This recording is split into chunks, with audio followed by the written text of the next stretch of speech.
नमस्कार दोस्तों, आज हम देखेंगे पूरा ऐतिहासिक काल या प्रस्तर युग या पाषाण काल।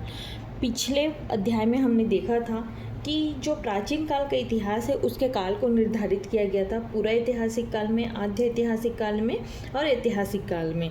तो आज हम देखेंगे पूरा ऐतिहासिक काल। पूरा ऐतिहासिक काल को ही हम प्रस्तर युग कहेंगे और पाषाण काल कहेंगे।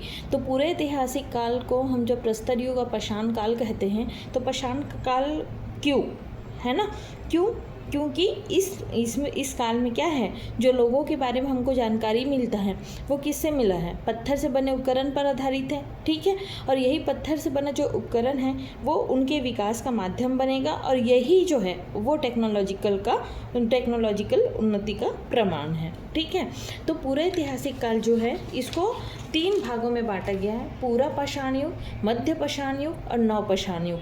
तो इन शॉर्ट हम देखते हैं पूरा पाषाण युग क्या होता है कि पूरा पाषाण युग में क्या हुआ, जो मानव है ना वो शिकार करना और भोजन संग्रह पर ये निर्भर होने लगा। मध्य पाषाण युग में क्या हुआ कि जो पत्थर के औजार हैं वो थोड़े छोटे थे और लेकिन विकसित हो गए थे।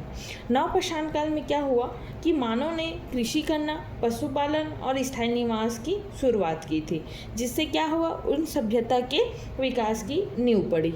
ठीक है, अब देखते हैं पाषाण काल। तो पाषाण काल को हम निम्नलिखित प्रकार में देख सकते हैं कि पाषाण काल का नामकरण का आधार क्या है, पाषाण काल की जानकारी का स्रोत क्या है। पाषाण काल में पूरा पाषाण काल, मध्य पाषाण काल और नव पाषाण काल के बारे में हम जानेंगे। तो पाषाण काल का नामकरण का आधार क्या है, नामकरण का आधार क्या है, मतलब इतिहास है। इतिहास क्या है, लिखे हुए हैं। ठीक है, और दूसरा है खुदाई।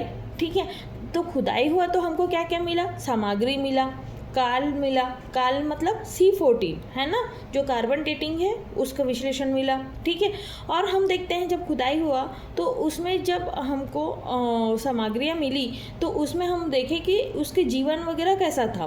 ठीक है, तो जीवन कैसा था मतलब उसकी एडमिनिस्ट्रेशन कैसा था, उसकी पॉलिसीज़ क्या क्या थी, वो इकोनॉमिकली कैसे थे, वो सोशल कैसे थे और उनकी कल्चरल एक्टिविटी कैसी थी।